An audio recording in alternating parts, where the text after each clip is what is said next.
Kekecewaan Sadet Hatun melihat kondisi suaminya ia lampiaskan kepada Bala Hatun. Untungnya pisaunya meleset. Padahal saat ini Alaidin sedang berjuang keras untuk menyelamatkan nyawa Yakube.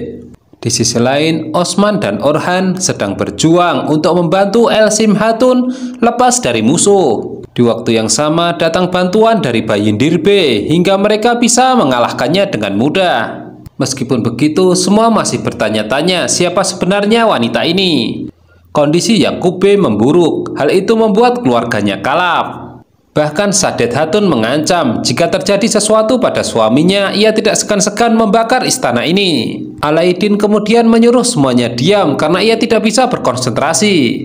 Elsim Hatun menceritakan jika saat ini ayahnya dan bibinya jatuh ke tangan Tajeddin Noyan. Untuk itu ia meminta bantuan Osman untuk membebaskannya. Mehmet tidak bisa terima dengan kondisi ayahnya, ia berusaha menyerang Alaidin. Tiba-tiba terdengar suara nafas Yakube yang membuat semua sadar jika mereka masih memiliki harapan. Alaidin kemudian melanjutkan pengobatan tanpa peduli dengan apapun. Di sisi lain, Gazi kecewa kenapa dia harus diasingkan. Ia takut Gonca dikencani orang lain. Cerkutai pulang dan memberitahu putranya itu jika mereka harus memainkan permainan sebagai seorang prajurit. Hanya saja yang paling menyedihkan buat Gazi, Cerkutai berpamitan karena dia harus melaksanakan tugas. Ulgen Hatun juga tampak sedih dan menyuruh suaminya itu berhati-hati. Akhirnya nyawa Yakube tertolong, hanya saja Mehmet dan ibunya masih tidak terima. Kemudian datang Osman yang menyuruh semuanya keluar dari ruangan. Berbeda dari biasanya, Yakube kini melunak. Dia mengucapkan terima kasih kepada Osman, terlebih pada Alaidin. Osman menjadi ikut iba, terlebih Yakube mulai menyesali perbuatannya. Namun kali ini Osman ingin menanyakan apakah Yakube mengetahui Tajeddin Noyan. Mendengar nama itu, Yakube mengatakan jika dia suka pertumpahan darah. Ia tidak bisa membayangkan jika dia menyerbu tanah ini. Di sisi lain, Holovira dimarahi bibinya karena ternyata Orhan adalah seorang pembohong. Sekali lagi ia menyuruhnya untuk melupakan pemuda itu karena dia adalah musuh. Olivia memerintahkan anak buahnya untuk mengumpulkan para tekfur. Saat ini, Orhan, Elsim Hatun, dan yang lainnya sedang mendiskusikan cara menemukan Tajeddin Noyan. Dari cerita Elsim Hatun, jika itu tidaklah mudah, Orhan akhirnya menyarankan untuk meminta bantuan Osman. Yakube mengaku jika telah mendengar apa yang telah terjadi ketika dirinya sekarat. Dia menyuruh istrinya untuk meminta maaf kepada Malhun Hatun dan berterima kasih atas bantuannya. Mendengar itu Sadet Hatun kaget, namun ia tidak bisa mengelak dari perintah. Yakube memberitahu Gonca jika keluarga mereka melakukan banyak kesalahan. Jadi tidak perlu kecewa jika mereka harus membayarnya. Sementara itu Osman mendapatkan kabar dari mata-matanya bahwa Olivia mengumpulkan para tekfur. Dia segera menyiapkan rencana. Bala Hatun selesai mengaji dan berdoa. Dia dikejutkan dengan kedatangan Sadet Hatun. Dia secara terang-terangan mengucapkan terima kasih kepada keluarganya karena telah menyelamatkan nyawa suaminya. Dan mengenai apa yang telah terjadi, ia juga meminta maaf. Sadet Hatun kemudian mengulurkan tangan dengan maksud berjabat tangan, mengisyaratkan agar keluarga mereka berdamai. Namun Bala Hatun mengabaikannya, mengetahui jika Sadet Hatun tidak tulus. Saat ini Osman membagi tugas untuk menyergap salah satu tekfur. Sementara itu Sadet Hatun mengadu kepada Mehmet bahwa dia telah memohon-mohon seperti anjing di hadapan Bala Hatun namun dicampakkan. Hal itu memicu bahwa dendam di antara mereka tidak akan pernah selesai. Sadet Hatun kemudian mengajak putranya itu bergerak sendiri tanpa sepengetahuan Yakube. Malhun Hatun bermimpi melihat dirinya sendiri mengenakan pakaian ikhram. Bersamaan dengan itu terdengar bacaan talbiyah. Dia dengan pakaian ikhram itu ingin menariknya. Namun tiba-tiba pasukan Mongol datang untuk menyerang. Malhun Hatun lalu menembakkan panah, hanya saja tali busurnya putus. Dan dirinya dengan pakaian ikhram pergi menjauh lalu menghilang. Osman yang berada di sampingnya kemudian membangunkannya. Malhun Hatun ketakutan jika ini adalah sebuah pertanda. Osman menyarankan agar dirinya bertanya kepada Yunus Emre mengenai tafsir dari mimpinya. Orhan ingin menggali lebih banyak informasi mengenai Elsim Hatun. Sebelumnya dia mengaku sebagai keponakan Gundus B dan masih keturunan Kayi. Orhan masih penasaran apa hubungannya dengan Tajeddin Noyan. Kenapa dia harus menyandra ayah dan bibinya? Di tempat lain, Gonca mendatangi Alaidin yang sedang marah kepadanya. Namun putra Osman itu tidak mau mendengar penjelasan apapun. Bagaimanapun juga, Gonca hanya patuh pada perintah ibunya untuk memata-matai keluarganya. Gonca sempat membantah dan mengatakan jika dia sangat mencintainya. Namun Alaidin terlanjur benci, ia memutuskan hubungan dengan Gonca. Bahkan belati pemberiannya pun ia kembalikan. Putri Maria marah-marah seolah tidak terima diamankan di Yenisehir. Bala Hatun kemudian menyadarkannya bahwa Gorklukan yang akan menikahinya telah mati. Dia tahu Putri Maria terpaksa dengan pernikahan ini. Jika dia dilepaskan maka akan jatuh ke tangan Tajeddin Noyan. Sudah bisa dibayangkan jika Putri Maria hanya akan dijadikan budak. Bala Hatun kemudian menegaskan jika Putri Maria adalah tamu Yenisehir akan diperlakukan dengan sangat baik. Sementara itu, Tekfur Leon dan rombongannya yang akan menuju Atranos disergap oleh Osman. Sebelumnya diketahui Tekfur ini adalah pemberontak. Dia bekerja sama dengan Mongol. Berita penyergapan Tekfur Leon ini sampai juga ke Atranos dan didengar para Tekfur. Mereka kaget, itu artinya Osman akan menuju ke tempat ini. Saat itu juga mereka memutuskan untuk membuat langkah pencegahan. Tekfur Leon jatuh tersungkur di hadapan Osman. Ia diberikan minuman. Tapi setelah itu Osman mengatakan bahwa minuman yang ia minum adalah racun. Benteng Atranos dijaga dengan sangat ketat. Osman tiba dengan menyeret Tekfur Leon dan mengatakan jika ia ingin berbicara. Holovira sempat mengintip, menganggap Orhan ikut. Pintu gerbang Atranos akhirnya dibuka, mengingat keselamatan Tekfur Leon. Namun Osman justru ingin mengatakan apa dosa-dosa Tekfur itu. Di tempat lain, Orhan dan Elsim Hatun masuk ke kamp Mongol dengan membuat permainan. Elsim Hatun disandra untuk diserahkan pihak sana. Namun ia sempat tidak tahan menyaksikan dua orang digantung di tiang kayu. Elsim Hatun memberitahu Orhan jika mereka adalah tentara Mongol yang menyamar sebagai prajurit Turki. Lalu terjadilah pertempuran. Di hadapan para Tekfur, Osman memamerkan obat penawar racun. Dia mengancam akan menghancurkannya jika Tekfur Leon tidak memberitahukan yang sebenarnya. Tekfur itu kemudian mengakui jika dia pemberontak, pernah bekerja sama dengan Osman maupun Mongol. Meskipun telah membuat pernyataan seperti itu, obat penawar tetap dihancurkan Osman. Dia mengatakan sebenarnya air minum yang ia minum hanyalah air minum biasa. Mendengar itu, Tekfur Leon merasa tertipu.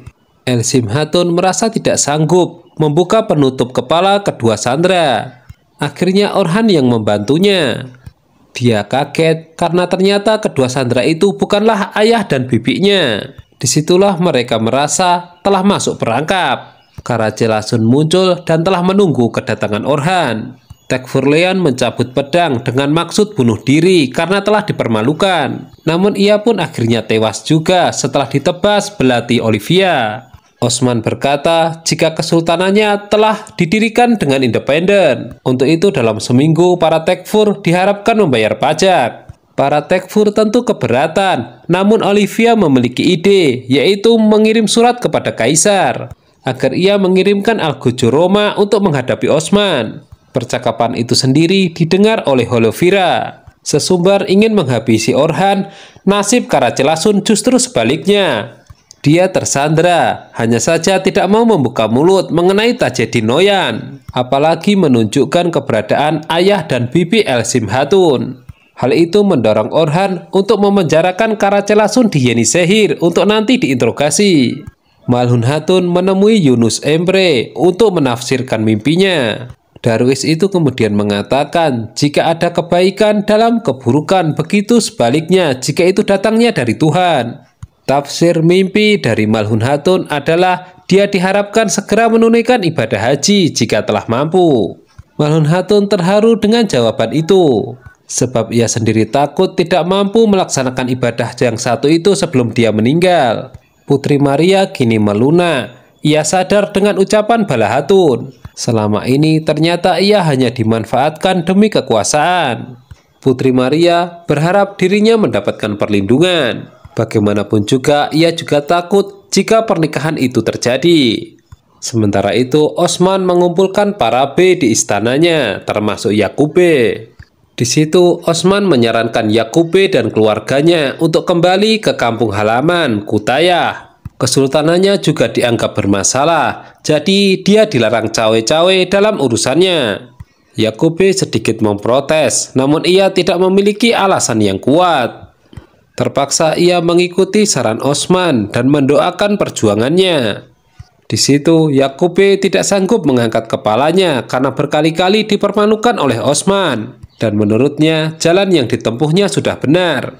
Orhan mendapatkan laporan jika Karacelasun telah dimasukkan ke penjara bawah tanah.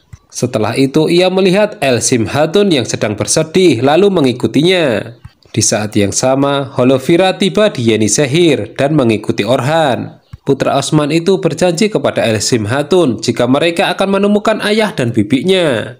Mengingat dia sedang menangis, Orhan memberikan sapu tangannya untuk menghapus air mata. Holovira yang menyaksikan itu terbakar cemburu. Fatma yang menyadari keanehan pada Holovira memberitahu kepada Orhan. Seketika itu juga Orhan mengejar Holovira untuk menjelaskan kesalahpahaman.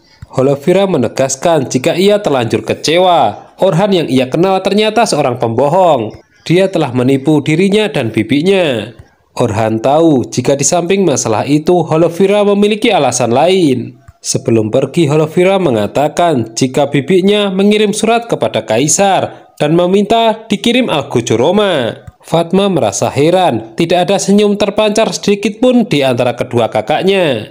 Sementara itu di tempat lain, Cerkutai sedang galau mendapatkan tugas berat dari Osman. Mehmet mendesak ayahnya untuk tidak melaksanakan perintah Osman. Namun ayahnya itu justru menyuruhnya untuk tutup mulut. Tepat sebelum keluarga Yakube meninggalkan Yenisehir, datang utusan Bizantium mengantarkan pajak. Yakube kemudian mengatakan kepada Osman jika jalan yang ia tempuh memang benar, kemenangan berada di pihaknya dan ia layak menjadi sultan. Sebaliknya, Osman juga mendoakan Yakube agar dia sukses. Meskipun begitu, Mehmet tetap saja kecewa kenapa ayahnya bisa berubah seperti itu. Orhan melapor kepada Osman bahwa ia mendengar dari Holovira bahwa Olivia mengirim surat kepada Kaisar agar dikirim Al-Gujur Roma. Osman teringat jika ada perpecahan di kubu Bizantium. Keluarga Yakube benar-benar telah keluar dari Yenisehir. Sementara itu, Osman ingin menyelesaikan satu permasalahan terlebih dahulu mengenai Tajedinoyan. Ia kemudian pergi ke penjara bawah tanah untuk menginterogasi Karacelasun. Di luar, di alun-alun Yenisehir, kedatangan tentara Mongol. Mereka mengaku sebagai rombongan Tajedinoyan ingin berbicara dengan Osman. Begitu terdesak, Karacelasun akhirnya memberitahukan lokasi Tajedinoyan dan pasukannya. Malhun Hatun dan Bala Hatun menyuruh Ulgen Hatun menyiapkan kamar untuk Elsim Hatun. Namun tampaknya tamu mereka itu tidak mau diistimewakan. Dia bahkan mengatakan akan tetap menyamar sebagai prajurit sampai ayah dan bibinya dibebaskan. Tidak butuh waktu lama bagi Malhun Hatun untuk menilai Elsim Hatun bahwa dia adalah gadis yang cerdas dan pemberani. Namun berbeda bagi Bala Hatun, menurutnya mereka harus mengenal gadis itu lebih dekat.